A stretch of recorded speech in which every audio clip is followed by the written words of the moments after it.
is the beginning of a revolution. The voice of our generation.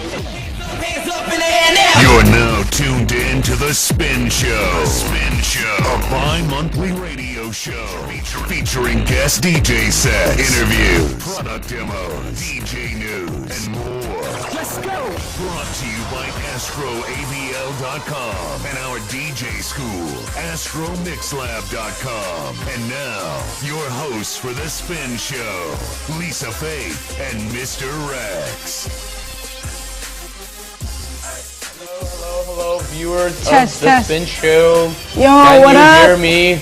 Welcome to The Spin Show. I'm Lisa Faith. My name is Mr. Rex. And today on the show, I'm sorry, I didn't mean to cut you off, friend. And today on the show, we have a very special guest. We decided to change it up, change the flavor. You guys are used to seeing DJs on The Spin Show, and you'll see a DJ today.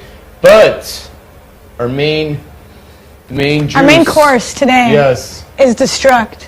How you guys doing? What's going on? If you guys, for coming on the show. Thank you for having us. Pleasure Appreciate having that. you. Pleasure. Thank you for coming by. No doubt, no doubt. So, yeah, we'll have Destruct. We're going to interview him. You guys can get to know him a bit, and we will have a DJ later, and he'll actually be performing for you guys, so don't take off.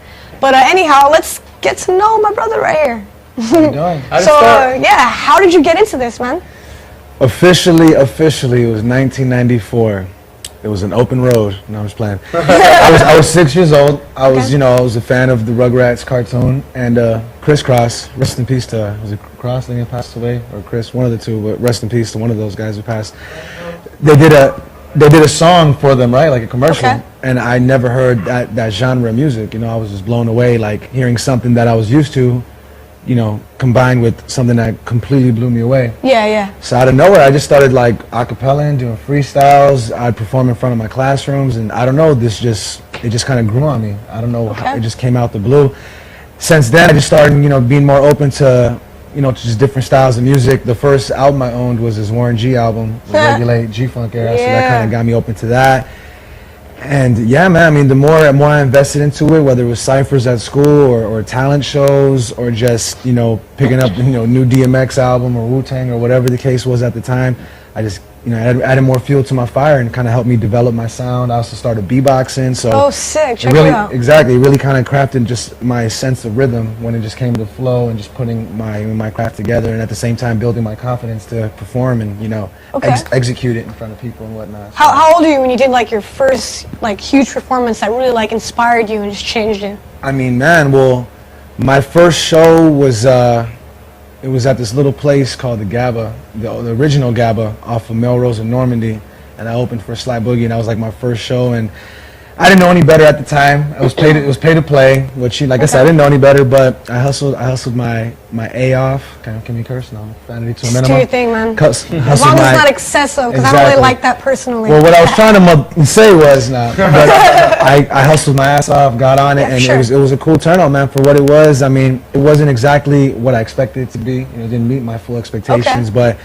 it got my feet wet to really see what the scene, how really cutthroat it is, and what you got to do to get things done. And then from there, I was able to, get shows booked strictly on my establishment and my skill. I didn't have to like lower my standards to just pay to play. I was just strictly on what I was doing. But yeah, it was 2007. I was 17. First gig, and I wasn't even old enough to get in the club, but as you can see, facial hair kind of came in at an early age, so I was able to like work that in. I feel you. And yeah, build my name from there. Do you remember the first song you performed at that spot? First song I performed, I started it. I don't know why with me, man. I pay attention to the details of performanship. Like I don't always have an official DJ, but I time everything myself, and I like to throw in like. Whether it's like a break from the Beatles or Red Hot Chili Peppers, just something to kind of like, let things marinate, kind of let the crowd and the listener wonder like what's going to come next. So I started with this Hendrix track, I think Along the Watchtower. Wow. And I just let it ride for like just about a minute. And then I started with some DJ Premier instrumental. I don't remember what it was. At the time, I didn't have my own production, so I had to kind of scrounge up whatever beats I could get. And I went from a Jimi Hendrix, track going into a DJ Premier. Way to set the tone. I know. Right? That sounds pretty interesting. Exactly. And then from there, I went to some, some Michael Jackson, a little bit of Aretha Franklin I'm playing, but that was the first song I did. Yeah, A little man, it bit was of just Aretha a Franklin. random verse. I just wanted like a real strong, raw intro to like kind of catch people off guard. Yeah. Kind of like my name is, I feel like when people hear Destruct, they're like, is that a DJ? Is that a rock band? Like, It keeps people on their toes, and when they hear the music, like they really don't know what to expect. So it's like my same intentions I have when I came of putting my first show together. Going That's from tight. Hendrix to Primo. So What genres are big for you that have influenced your style and your sounds? well, I mean, of course, besides hip hop, I'm a big classic rock fan. Like Queen definitely is like one of my favorite bands. Just the way Freddie kind of swagged his style back then, and just the quality of the recordings. I mean, I could hear, We Will Rock You or Bohemian Rhapsody any day, and I'll get inspired. Like, man, like, they don't make shit like this anymore, But besides that, a lot of soul stuff. I love Sade. I'm a big Sade fan. Oh, okay. You know what I mean? That's tight. Definitely. And dope. Chili Peppers, and on the hip hop side of things, I'm definitely influenced big on Mos Def, Biggie. I would say to say, even though of course I'm West Coast at heart, I have a big East Coast influence on my style. I don't know, maybe it was the production or who knows, but it just really, it just drew to my style. It really drew to me like easily. Yeah. Kind of like reformed it from there. And when people tell me that, like, yo, you sound more East Coast, I'm like, but hey, look at Dilated Peoples, look at Razzcast, Yeah. look at Right. Diet. They don't have a typical sound. Who says that West Coast specifically has to be like laid back, Snoop or Dre kind of sound? Yeah. Like, you kind of reinvent the wheel and whatnot. So Are you from Los Angeles? I'm originally from West LA. Yes. And how has that influenced your style?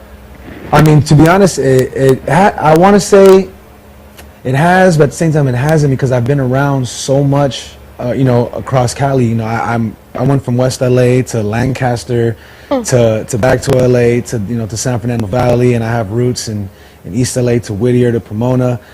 In regards to West LA, I mean, of course, it's my roots and my starting ground of where I formulated my name and the direction I wanted to take. But I think the more I got out and the more I just vibed with people from different areas, the more it brought out of me. You know what I mean? Just stylistically, production-wise, you'd be surprised how different someone, in Cali, someone compared to LA is compared to someone in Riverside. Yeah. Their influences are. You learn a lot about yourself by interacting with other people. And definitely, and one thing I've learned is chemistry is one of those things that you can't just generate on your own. So if you work with someone that, who knows, can bring something new out of you, you can do the same for them, vice versa. And yeah, man, but West LA, safe to say, Pico and La Brea, to be exact, is, these stomping grounds for myself, and, just being introduced to the city life and having that kind of reflect in my music just from experiences, whether it's getting mugged walking down the street with my grandma to quinceañeras and everything in between, So Absolutely. How did the name Destruct come about? I was 12 years old, and the name I had before, which I won't disclose, just wasn't cutting it. It was just. Why won't disclose? It's just very. I mean. You gotta disclose that one now, man. Maybe on the uncut, exclusive, scene. Wait for the DVD. Exactly, on the bonus footage. But We're gonna let you know at the end of the show, so you better stay tuned. Right, on the Faith exclusives. That'll be the title for it. Just ideas. All right, cool. I like them. I like them. But I was 12, man, and the name I had before just wasn't believable. Even the horns in the back got mad at it. Sirens and stuff. Exactly. They just knew every time I brought that name up, it's like it got burned right there. It just wasn't really cutting it. It was just like, it's uncomfortable, man. So Destruct, it really came out of nowhere, bro. There is no crazy origin about it. I'm not a destructive person. If anything, I'm more constructive. Like I said, it's just when I heard it, I felt like it was something that no one really heard before, especially on the hip hop side of things. You know what I mean? And at the same time, everybody was against it, and I kind of liked it. Like, my closest friends were like, Destruct, what kind of name is that, bro? Like, come up with something better. And I'm just like, well, I'm not a thug, man, and I'm not a nerd, so I don't know. I just try to find something that in between. There's nothing in between. It just really came out of the blue. If you like it, I think that's perfectly fine. I just felt like it was just original and unique. And when I hear my music now, I feel like there's nothing else that could really I could picture myself being called that. I just felt like I really embodied it. I put so much work and weight behind it that it's dope. You to make made it something, a name, Yeah, exactly. So. Because I've seen some artists with some pretty wacky names, and you kind of think like, what? But when you listen to their music, you kind of get to know them. You don't even care after. You just know that's their name. Like, they'll make a name for it. Exactly. There's a story behind it, so it's interesting than just a basic word. Shout out to Krispy Kreme, by the way.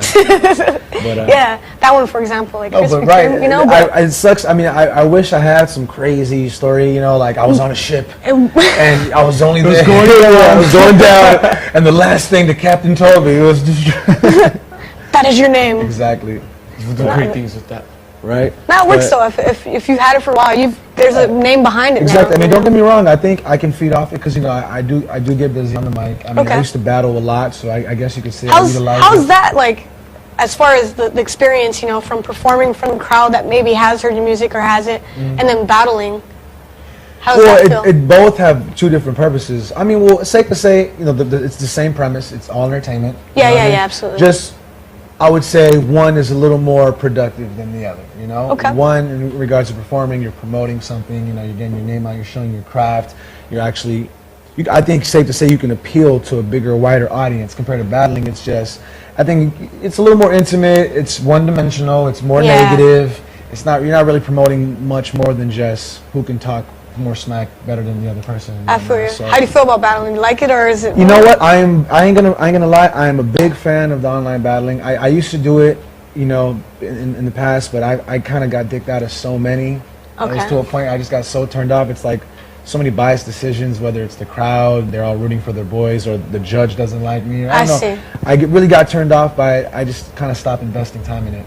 For sure. I felt like if you want to succeed in it, you got to really put all your effort into battling compared to just everything into music. So I kind of went the music route. I just felt like my skill and just where my head's at just made more sense taking that route. I think, yeah, battling's definitely tough. I mean, it is. You got to give it your all, but don't get me wrong. Being judged and all kinds of stuff, and then you the know? whole format now is like there's no beat. You know, you prepare a month before so you can research the person. I'm used to just the traditional way, like right then and there, spontaneous. Top of your head. Exactly, spontaneously, just you know what I'm saying, combustion and just.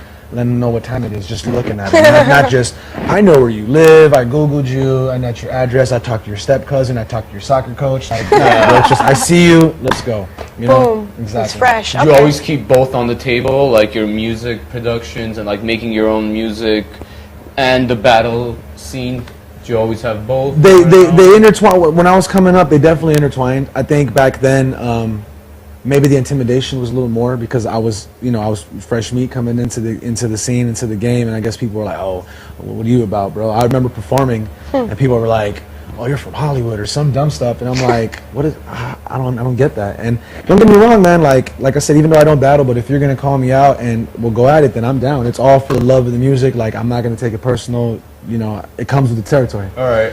But moving forward, I think the more I just invested time in the music, the more the demand just grew for the music on a personal note as well as on on a fan note, you know what I mean? So it kind of just made more sense to go on a route that I could just utilize my skills more, you know. What are you involved with more nowadays? Is it the music? Now, of course, it's the music. You know, I'm doing production now. I want to start directing as well as I'm branching out into clothing brands and stuff. Okay. You know? Nice. So I'm really just trying to just venture out to every single piece that my culture has to offer, which is kind of like a brand. You're branding yourself. Definitely. You're setting that up. I never want to limit myself to just a rapper. Like I even want to sing a little if I have to. You know? Just be an artist. I want to do my own Umi says. You know, shout out to Most, man. So, definitely. That's smart though. That's a good way to go about it. You know what I mean? I never want to limit your talents. You know, I mean, you're more than just a drummer and a DJ, right? Thank you. Gymnast, right? We talked about this right here. Jack of all trades, master of none. Absolutely. I don't know why I did the ballet pose, but Gymnast. this is latest project. This is project number what? This is out of the 20 that I've been blessed to release. This is the 19th out of the legacy that I've built. 19th album. How does that feel to be able to put that many out? I mean, I'm not trying to toot my own horn. I just, like I said, I feel blessed. I just feel blessed that people want to go as you flow, huh? Exactly. I mean, this was a blessing in disguise. My boy Highfly, who produced the whole record. Okay. Half of it sample free, half sample based. I knew him for years. He was a good friend of mine. When I was doing shows in Whittier, I got booked there a lot. And he was always there wanting to work, but his production just wasn't really up to par with what I was doing at the time. I see. He hits me up 4 years later, shoots me a track, and I was blown away. I was like, man, you really perfected your skill. I went to his studio in Whittier. It was very professional. The environment was very comfortable. After I laid the first song, I was like, what else you got? And we just kept banging them out. 5 months later, we have this piece of work that I feel like is some of What's the name of this right here that we got here? This is called The Chronic Blues. Chronic Blues, okay. And I'm just proud of it, So in regards to just, all the albums in the catalog building, a lot of times it wasn't even expected. All it took was just one person hit me up and inspire me, and it just and kept made flowing this from happen. there. You know, like I said, chemistry, you can't just be on your own feet, you know? Yeah. Snoop couldn't have been Snoop if it wasn't for Dre, and same thing for Dre. Vice you know? versa. Exactly, so. Did he produce the whole album? Produced the whole record. I mean, and like I said, half of it was sample free. So like I'm seeing guitarists come by. I even had my boy Ricky Rock come by and lace down the outro for me, and just to make things that much more organic. And I have such a whole new level of respect for that, because I have a live band as well. Shout out to Inner City Soul and Quinto Soul and Aslan Underground and everybody, you know, repping East LA. It's just a whole different take, you know, seeing, you know, how a band music is formed compared to just me and the producer. You know, it's like everything at our fingertips, and we're kind of controlling what we want compared to just the bass player piecing it together and everyone else following along, you know? So to me, honestly, I feel like that's where the real money's at and the real success is at, because you don't have to worry about sample clearances. I mean, you really control and own everything you do. So in regards to licensing or anything, there's no limits. More originality. Exactly.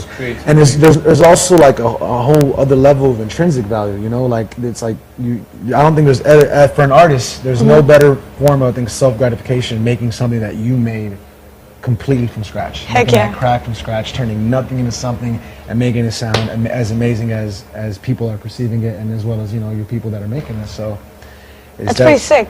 You guys, where can people cop this at? They can cop it, as well as all the other albums, at destructmusic.com, one-stop shop, as well as for Facebook, Instagram, you know, all the social networks. Is it all Destruct or? Destructmusic.com. Keep it literal. There's no backwards K or forwards R. That doesn't make sense, but Korn had the backwards R. But yeah, keep things literate. You know, English was my best. You know, saying word. Subject, exactly. Subject in class. Yeah. What's one song on here that like means a lot to you? Kind of sticks out. Production, Right. maybe the meaning. Sorry, I'm burning out. I haven't had some chronic blues in a while, so. Now, my favorite song on the record, safe to say, is "Move Fast." Parentheses, blank pages. It's a good depiction of just where my mind's at now, how I've seen myself develop in the scene and in the industry, and I look at it like on an everyday basis. You know, like every day is your chance to make something out of it. You know, either move fast or get left in the dust. You know, so that song right there means a lot, as well as the fact that we made it from scratch. You know, live guitarist. Shout out to Mike Salas, who did a phenomenal job on it, and just made that. It was the icing on the cake. Yeah. You know, I mean, just we didn't have to add the guitar, but we just did it just to make it sound that much more epic, and it's beautiful, man. It just takes my musical craft to a whole nother level. So that's exactly what I want to do, is keep pushing the envelope and whatnot. Nice. So, you know. Sick. We're gonna have to check this out. I haven't got to hear it. Exactly. Yeah, definitely check it out. Destructmusic.com, Facebook. Are you on SoundCloud? Everything. SoundCloud, Instagram, one stop. MySpace, Zanga. Right. AIM. Back in the day. Yeah, you can do all that too. And We could go on for hours, huh? fish. No, Do you got a Vine, man? Oh no, it's Instagram video now. Instagram, Oh, shit. as my friend said, Instagram kill my Vine. So shout out to Tony, stay illuminated. So, you know.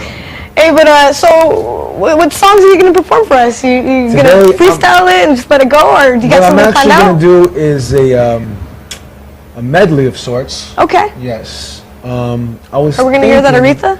Yes, Aretha might come in. I was thinking, I wanted something, you know, something classy. I was thinking some Soulja Boy, you know. Okay. Now, but what I'm gonna do is I'm gonna do some songs from the Chronic Blues. I'm gonna do some other songs from the projects that I just love doing live. That if you didn't know who I am, definitely it's now you will know. Allow me to introduce myself. It's a good mixture of just stuff that I love to do, as well as stuff from the album. You know, Sick. Okay, for sure. let people know what time it is. You got any shows coming up?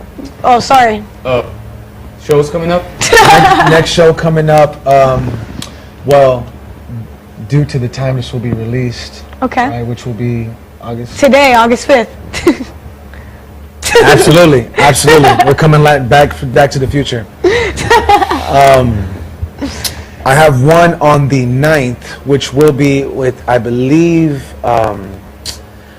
Blueprint, who's a pretty dope artist from Rhymesayers, you know, from Atmosphere's label. Yeah. I believe Blueprint's headlining, and I forgot who else is, but yeah, it's gonna be with my group Quiet on the Set. We just also released something as well. Sick. Under Abstract Rude's label called Keep the Feel Entertainment, and it consists of me, Jay Roz, and two producers, Nyquil and Ross. So we got that in the works. Will that be on your website? Everything will be up on the site. I have one with Jay with the Damager, but you know, time frame wise, it might be past it. But I'm sure you will hear about it as soon as this show comes out tonight. Catch up on all his social networks so you guys can see what Absolutely. future shows he has going on, even through the end of the year, or any albums he ended up pushing, all kinds of stuff. But before you head up there, I have a quick question. I'm a little curious.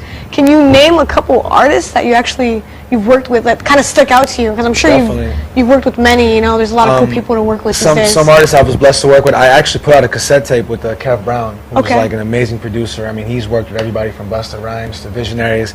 So I was blessed to do a whole project with him. It was released through a Strictly cassette, and it was crazy. Like, I never would have thought that tapes were making a comeback, and right now it's like a super cult following. So we sold like 100 tapes in less than 2 weeks. So wow, it was a blessing. That is a blessing, man. To work with Kev. Recently shot a vid with Tumex. That was also like nice. Just growing up, you know, having the chance to work with people that I was inspired by, in high school, as well as working with AstroAVL and being part of his label. I was blessed to work with Exile. And we have a track with me and my boy EQ, the future project. We have a group called Now Flaco, which, as you can tell, we're not skinny. And we have a Reef the Last Cause on there from the whole Jedi Mind Tricks camp. I was blessed. You got quite a resume, my friend. I mean, we're hungry. That's good. That's the way it's gotta be. Here, so you can't find a Snickers, we find music. So like that's pretty tight though. But to name a few, definitely that's some of the collaborations I've done in the past. I've been blessed to actually have the opportunity to get cracking. It's pretty tight. You come a long way. Besides the spin show, of course, Yeah, sure. Well, you That'll guys. be on your next interview, and they ask you. Right. So I was on the spin show a while ago, and I was blessed at another notch on about. All right, guys, just hang on for a second. He's actually performed, but we'll get you all situated up there. We actually got a product we want to show you guys and talk to you guys about, and just a couple quick announcements, Astro-wise. But we got this new light in about like 2 to 3 weeks ago, and turned it on in the showroom. It looked good, but I was kind of skeptical about it, and I took it out to my gig. I had 2 lights going, and this one killed the other one. It was sunset, so it wasn't even dark yet.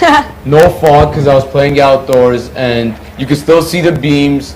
Very powerful light, and a lot of cool shows that it comes with. I have a little video that's made the name of it? It is the Quad Phase HP. Interesting.